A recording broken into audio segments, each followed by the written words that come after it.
Saludos estudiantes de 11º grado y bienvenidos a una nueva clase de español literatura. Como bien les decía desde el encuentro anterior, hoy vamos a regresar a la poesía y vamos a regresar específicamente a esa que se gestó en la segunda mitad del siglo XIX e inicios del siglo XX. Les había anunciado también que íbamos a trabajar la figura de Martí, que tuvo una amplia producción literaria también en el siglo XIX, pero que trabajamos por la importancia que tiene la figura del apóstol de manera independiente en la unidad 4 del programa de estudio.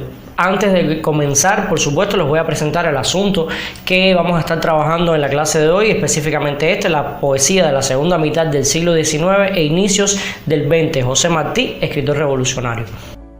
Hoy en esta clase estaremos realizando una consolidación de los conocimientos adquiridos en las unidades 3 y 4 respecto al modernismo como movimiento artístico y cultural. Recuerden que venimos barriendo en estas clases desde el romanticismo, sus autores y obras representativas y específicamente la producción literaria de Martí en el siglo XX. Bueno, vamos a recordar que cuando nosotros comenzamos a estudiar el modernismo como movimiento artístico y literario específicamente, lo trabajamos en un momento en el que el capitalismo comienza a entrar en su fase superior, o sea, en su fase imperialista. Los males de la sociedad se recrudecen y por tanto la inestabilidad política existente en cada una de las sociedades, las revoluciones, los levantamientos sociales que tienen lugar en cada uno de los territorios son constantes y marca entonces en todos los continentes prácticamente el quehacer literario que en el modernismo, por supuesto, un movimiento que surge específicamente en América hispana, tenemos la posibilidad de que los demás movimientos que trabajamos provenientes de Europa ya tener entonces un movimiento propio modernista, de que por supuesto José Martí no escapó y fue también parte de este movimiento artístico y cultural. Las figuras importantes, imprescindibles de este nuevo movimiento que nosotros trabajamos, que son figuras que pertenecen a la reacción, este movimiento del arte por el arte. Recordemos que existieron dos tendencias fundamentales dentro del modernismo en la etapa, una más retrógrada y otra en la que se llamó, por supuesto, el arte por el arte, con esta generación de escritores entre los que nos encontramos a Walt Whitman, a Rubén Darío y a Vladimir Mayakovsky. Se da la figura de Martí, como bien yo les he estado diciendo desde el inicio, también en este periodo, pero recordemos que lo trabajamos en otra unidad por la importancia, como les decía, que tiene esta figura en las letras internacionales. Ahora, la mayoría de estos poetas fueron revolucionarios y cuando comenzaron a fracasar los procesos, decidieron realizar obras relegadas a la realidad. Surgen entonces dos movimientos en la poesía a los que pertenecieron, por supuesto, estos tres autores representativos que mencionábamos anteriormente. Dos movimientos, el parnasianismo y el simbolismo, y específicamente el parnasianismo va a ser aquel que persigue la expresión de la belleza y la perfección formal sin relacionarla con la realidad y sin los excesos de sentimentalismos que traía el romanticismo. Buscaba fundamentalmente la perfección formal del lenguaje en los versos y en los recursos y crea una poesía despersonalizada y descriptiva específicamente. Los autores representativos pertenecientes al parnasianismo dentro del modernismo fueron Charles Baudelaire, Leconte de Lisle y Sully Proudhon y José María de Heredia. Fíjense que en este último no estamos refiriéndonos al cantor del Niágara. El cantor del Niágara no tenía el de Heredia en el apellido, pero sin embargo este autor al que hacemos alusión aquí era primo de José María Heredia, el cantor del Niágara, y también pertenecía a este movimiento parnasianista.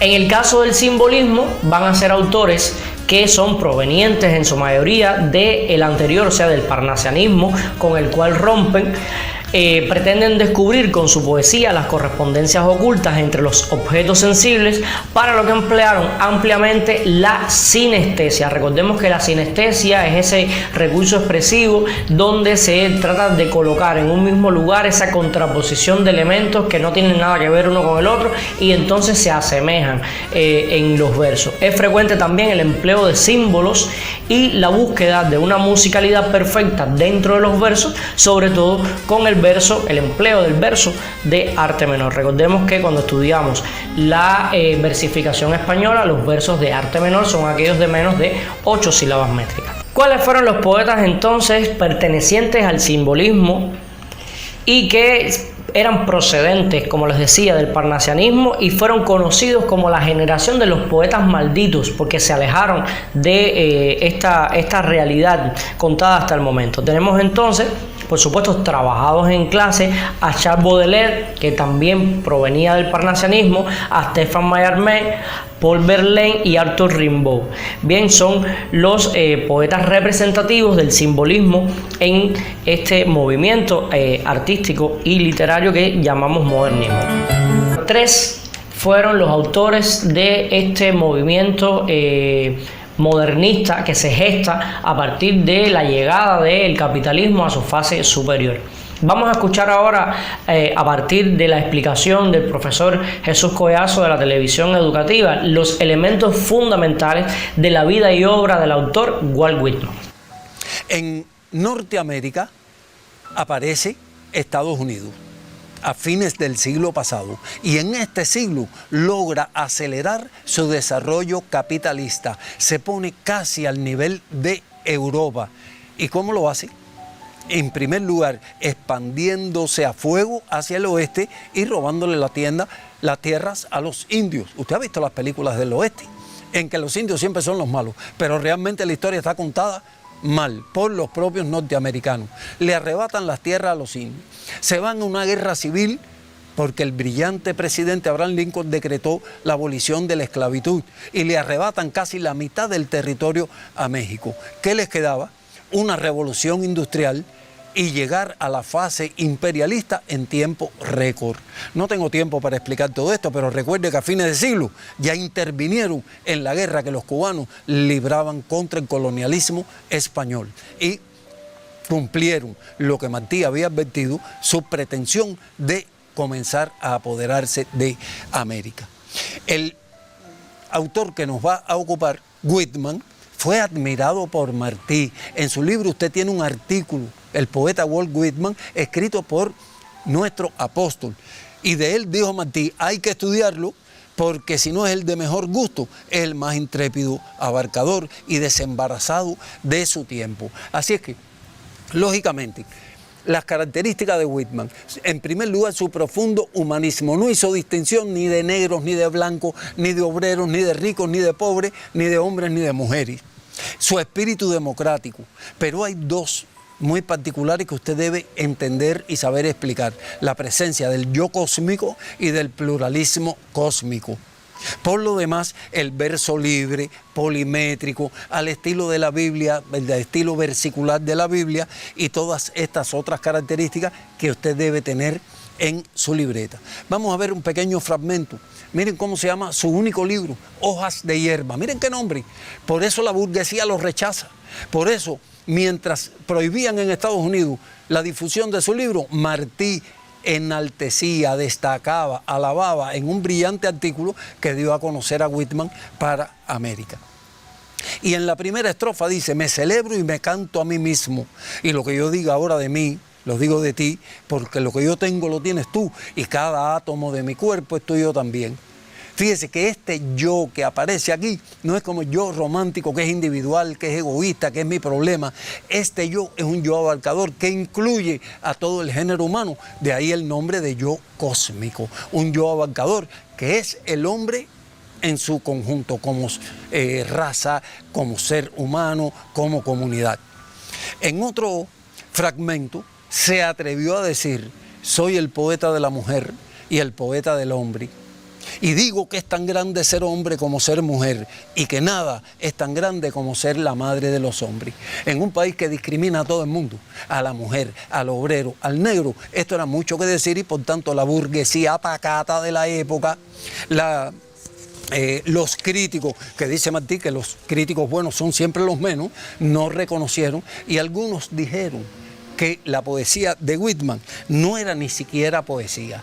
Y fíjese que hay un fragmento aquí en el Canto a mí mismo que dice: yo soy el que camina por la noche, que empieza y que se agranda, y grito al mar y a la tierra, perdidos en la noche como yo. Noche, apriétame contra tu pecho desnudo, apriétame contra tu pecho desnudo, noche nutricia y magnética, noche loca y desnuda que me buscas. Tierra, sonríe, sonríe porque tu amado llega. Amor me diste generosa y amor te devuelvo. Amor indescriptible y apasionado. Y si eso no es alta poesía, yo no sé lo que es poesía tampoco. Porque aquella burguesía la rechazó, pero ahí está toda la belleza y toda la plenitud de ese humanismo de Whitman que la burguesía no quiso perdonarle y que Martí exaltó de todos los modos posibles. Contribuyó a darlo a conocer en... Vamos a recordar específicamente en qué consistió este movimiento que, como yo les decía, es propio de Latinoamérica, fue creado en Latinoamérica. Pues el modernismo es el primer movimiento artístico creado en América que se caracteriza por la renovación literaria, por la búsqueda del refinamiento, la elegancia y la musicalidad en el lenguaje, la versificación y los temas. Voy a dejarles un momento, no le voy a dar mucho tiempo, el concepto en pantalla, porque bueno, es un concepto que se trabajó en clases, que tienen en las libretas y que además pueden consultarlo también en su libro de texto. Importante de este autor que nosotros trabajamos fue específicamente Rubén Darío. De Rubén Darío trabajamos Los Cisnes. Y al igual que hicimos con el poeta Walt Whitman, pues los voy a dejar también con parte de la vida y obra de este autor y análisis del fragmento de Los Cisnes con el teleprofesor. Se caracteriza por la renovación literaria, por la búsqueda del refinamiento, la elegancia y la musicalidad en el lenguaje, la versificación y los temas. Es decir, este movimiento tiene influencia del parnasianismo, tiene influencia del simbolismo, tiene influencia de Whitman, pero es un movimiento original que exaltó los valores. Así que Darío, usted leyó el poema Sonatina, la princesa está triste, ¿qué tendrá la princesa? Los suspiros se escapan de su boca de fresa. Cuando usted mira bien y lee bien el poema, usted se da cuenta que parece un juguetico, que parece un cuentecito de hadas, pero esta princesa que está rodeada de tesoros, que tiene una nube de sirvientes para complacerle en todo, está triste. ¿Y por qué está triste? Porque está encerrada. Porque ese palacio con todos esos oros, tules y elegancia no es nada más que una jaula, y por tanto ahí está el tema. Está trabajado de forma superficial y banal, pero ahí está el tema, un tema que le es caro a toda América Latina. Y por tanto, Darío, que reconoció en Martí a uno de sus maestros, fue a Nueva York a conocerlo, a oír de primera mano sus discursos, pues simplemente en la admiración por Martí tiene otras obras que no son solamente Sonatina o de invierno o cualquiera de estas otras obras. Era un aire suave. Tiene otras más densas al estilo de Martí, como la Oda a Roosevelt, que está en su libro de texto, o como el soneto a Walt Whitman, que son versiones en versos de la prosa martiana. Así que veamos aquí, ahí tiene las páginas del libro de texto donde puede localizar toda esta información para profundizar, si el tema fuera poesía, en el trabajo de control o en la prueba final, en la prueba de revalorización. Y mire usted este fragmentico del poema Los Cisnes. Hay una serie de preguntas que Darío, y observe que en este montaje, Darío y Martí, miren la influencia. El cisne es símbolo de elegancia. Con su cuello hace como un signo de interrogación. ¿Y cuáles son las interrogaciones? ¿Seremos entregados a los bárbaros fieros? Tantos millones de hombres hablaremos inglés. Ya no hay nobles hidalgos ni bravos caballeros. ¿Callaremos ahora para llorar después? Esas son las interrogantes que tenía que hacerse todo latinoamericano, toda América Latina en aquel momento, porque Martí lo había anunciado en el ensayo Nuestra América, del cual hablaremos en una próxima unidad, y Rubén Darío aquí tiene esas interrogantes, el peligro de los Estados Unidos en América o para América Latina.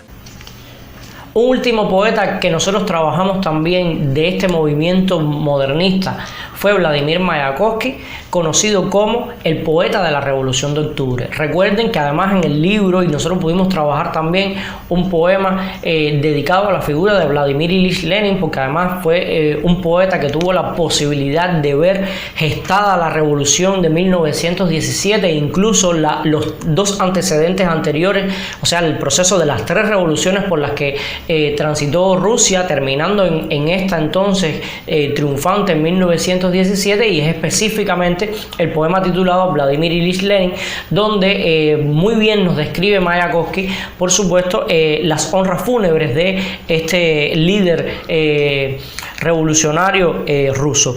De Mayakovsky, por supuesto, nosotros tuvimos la posibilidad de acercarnos en clase al poema Black and White. Recuerden que es un poema en el que solamente minutos, una visita corta a La Habana, le valió para que este autor pudiera escribir la situación que pudo observar, que pudo apreciar en las calles habaneras, con todavía la explotación del hombre, con la proliferación de la diferencia racial, y también tuvimos la posibilidad de analizar elementos importantes de la vida y obra de este importante autor ruso para dentro del programa de estudio.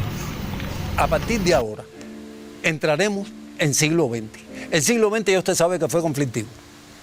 2 guerras mundiales, revoluciones violentas, porque el arribo de varios países a la fase imperialista trajo como resultado esta competencia, a veces desleal, entre potencias que hicieron que el hombre perdiera la fe, que hicieron que el hombre viviera intranquilo, viviera con miedo. Y entonces aparece en Rusia el poeta Vladimir Mayakovsky, el poeta de la Revolución de Octubre. Ya él era poeta cuando triunfó la revolución, pero nada más que triunfó, se afilió a ella, la defendió como cosa suya, y por eso su poesía tiene ese carácter tribunicio que tiene. Se despidió de la poesía sentimental, era un hombre de pasión.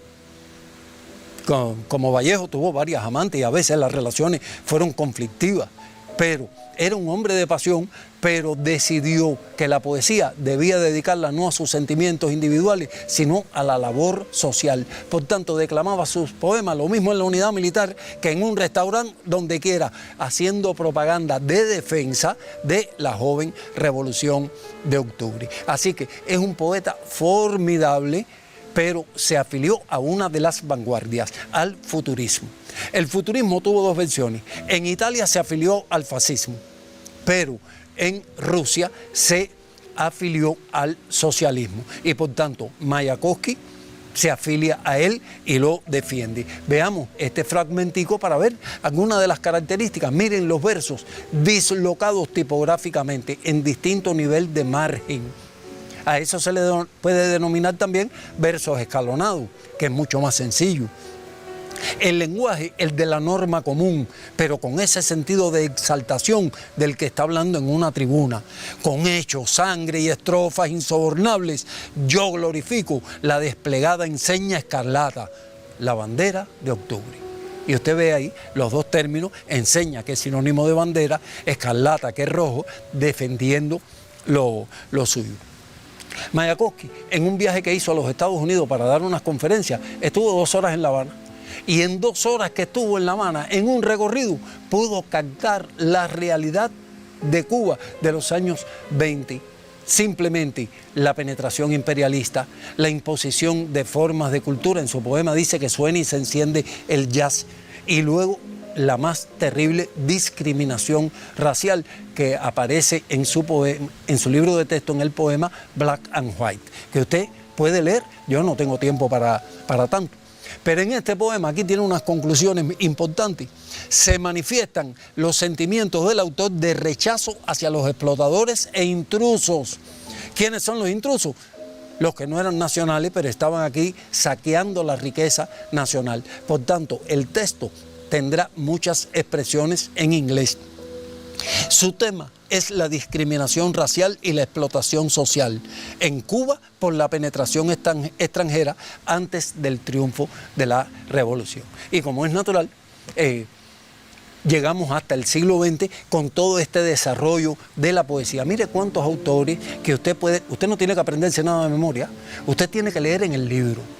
Tiene que tener ideas para poder interpretar, para poder redactar textos eficientes y adecuados. Yo les decía anteriormente que además de estos autores es importante regresar al siglo XX, regresar a la última mitad del siglo XIX para analizar también la figura de José Martí, la figura del apóstol, que tuvimos la posibilidad de contar con una unidad solamente para la figura de Martí. De Martí, ¿qué podemos decir? Hay elementos en los que no voy a ahondar mucho sobre la vida y obra de Martí, porque fueron elementos que cuando ubicábamos la unidad, cuando ubicamos la figura, los trabajamos muy bien en clase. De Martí podemos decir que Martí, fue víctima del despiadado gobierno español, que no se alistó a la guerra de los 10 años simplemente por la edad que tenía, pero que desde el momento en que se entera de la gesta revolucionaria iniciada en el 68 en Demajagua, pues comienza su labor como revolucionario también a muy temprana edad. Recordemos además que también sufre presidio a los 16 años, momento que le sirvió para gestar la importante obra, el presidio político en Cuba, y además fue el preparador de la guerra necesaria, que estudió, que dio a conocer los elementos importantes que no podían fallar en esta nueva guerra y que habían dado al traste a la contienda anterior, fracasada por supuesto, y que entonces dentro de los elementos importantes de Martí como revolucionario, de Martí como escritor, también está el haber preparado la guerra necesaria, reiniciada entonces en 1895. Sus 3 libros de poemas, ya para adentrarnos a la parte literaria de la figura martiana, fueron importantes, y entre ellos nosotros nos encontramos Ismaelillo, donde tenemos una gran producción de obras dedicadas a su hijo. Nos encontramos los versos libres y también los versos sencillos, poemarios del cual nosotros tuvimos posibilidad de trabajar dentro de nuestras clases. También les había mencionado anteriormente el presidio político en Cuba. Martí también escribe un poema patriótico que se podría decir que en cierta medida refleja las ansias de ese adolescente por defender Cuba y por liberar Cuba, que es el famosísimo poema Abdala, que ustedes tuvieron la posibilidad de acercarse en el 9º grado. Martí fue novelista también, aunque escribió una sola novela, y recuerden que desde las clases en que analizábamos estos elementos fundamentales de Martí llamó a su novela Amistad Funesta no como novela, sino él dijo que aquello era una noveluca, porque no podían compararse con los importantes escritores que existieron en el momento en el que él escribe Amistad Funesta. Recordemos una novela en la que se presenta la amistad de 3 amigas, valga las redundancias, enamoradas del mismo hombre, de ahí entonces el título de esta novela, y entonces también su pieza teatral Amor con amor se paga. Cuando analizamos en aquel momento a Martí, nosotros pudimos apreciar que fue cultivador de diversos géneros literarios. Martí, además de la escritura de artículos periodísticos, de haber sido un gran orador, Martí también fue ensayista, pero Martí fue poeta, por lo tanto incursionó en la lírica, en el teatro y en la novela. Ya analizábamos con Amistad Funesta. De Martí nosotros trabajamos diferentes obras. Tuvimos la posibilidad de acercarnos al discurso Los Pinos Nuevos, recordemos, dedicado a, a pesar de haber sido pronunciado 20 años después de los sucesos del fusilamiento de los estudiantes de medicina, bueno, este discurso dedicado entonces a resaltar a estos 8 jóvenes y resaltar además la figura de la juventud esa a la que llama Los Pinos Nuevos. Discurso además que su objetivo fundamental era resaltar la importancia de la unión de la nueva generación con la generación vieja que había luchado en el 68 para entonces acercarlos y unir y poder entonces llevar a feliz término la guerra necesaria. De la parte de la lírica tuvimos la posibilidad de acercarnos a Rosilla Nueva, uno de los poemas que se encuentran dentro de Ismaelillo, del cual conocemos muy bien Mi Caballero, pero que ustedes tuvieron la posibilidad de acercarse entonces a este poema también de Ismaelillo. Tuvimos la posibilidad de acercarnos al poema 45, poema dedicado específicamente a resaltar a las figuras, a los mártires de la gesta revolucionaria del 68, donde pudimos analizar específicamente toda la simbología que Martí emplea para resaltar a estas grandes figuras caídas en la gesta revolucionaria del 68. Y por último, tuvimos la posibilidad de acercarnos a un ensayo que escrito y publicado en 1891, en la actualidad no pierde vigencia, porque en específicamente en Nuestra América, Martí nos muestra, nos da todos los males que aquejaban a América en aquel año, en el momento en el que él, por supuesto, se encontraba en Estados Unidos, pudo apreciar las ansias expansionistas del gobierno de los Estados Unidos, del imperialismo ya en aquel momento, y descubre entonces estos males que aquejaban a América Latina, que nada tienen que ver, no se alejan para nada de los males que actualmente continúan cayendo y recayendo sobre todos aquellos pueblos que vayan en contra de la ideología norteamericana. Martí pone al descubierto cuáles son los problemas internos y externos que tiene que resolver la América, o sea, los pueblos de América específicamente, estos problemas que van hacia las luchas de las oligarquías por el poder, que van hacia las rivalidades de los pueblos, que va hacia la ambición desmedida por estas riquezas que tienen los pueblos de América, y que ustedes pueden ir anotando estos elementos ahí en su libreta. Es importante no alejarnos que además de el contenido literario al que tuvimos la posibilidad de acercarnos en clase, pues no alejarnos del contenido gramatical, y a partir de aquí nosotros también, que no habíamos mencionado en las clases anteriores, tuvimos posibilidad de acercarnos dentro del elemento gramatical al estudio de las oraciones compuestas.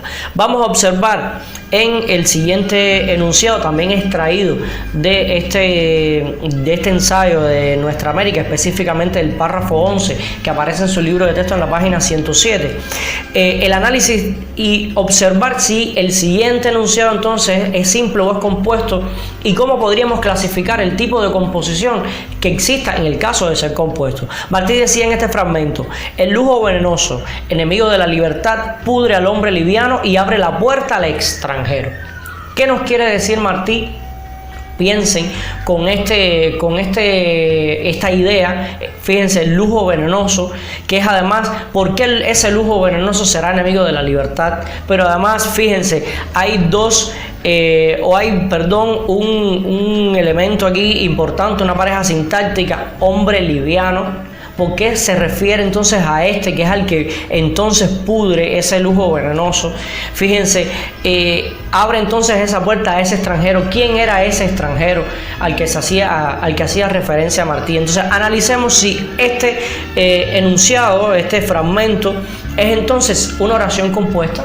¿Cuántas formas verbales tiene? Fíjense, tenemos pudre y tenemos abre, por lo tanto hay dos oraciones compuestas en el caso de este enunciado. Bueno, ¿cómo clasificar entonces el tipo de composición? Fíjense que tenemos ahí la presencia de la conjunción copulativa y dividiéndonos en estas dos oraciones simples. Por lo tanto, si tenemos presencia de una conjunción copulativa, recuerden que las conjunciones, cuál era la relación que nos establecía entre oraciones compuestas, específicamente era relación de coordinación. Por lo tanto, podemos decir aquí que estamos en presencia de un enunciado compuesto por dos oraciones compuestas, valga la redundancia, por coordinación copulativa.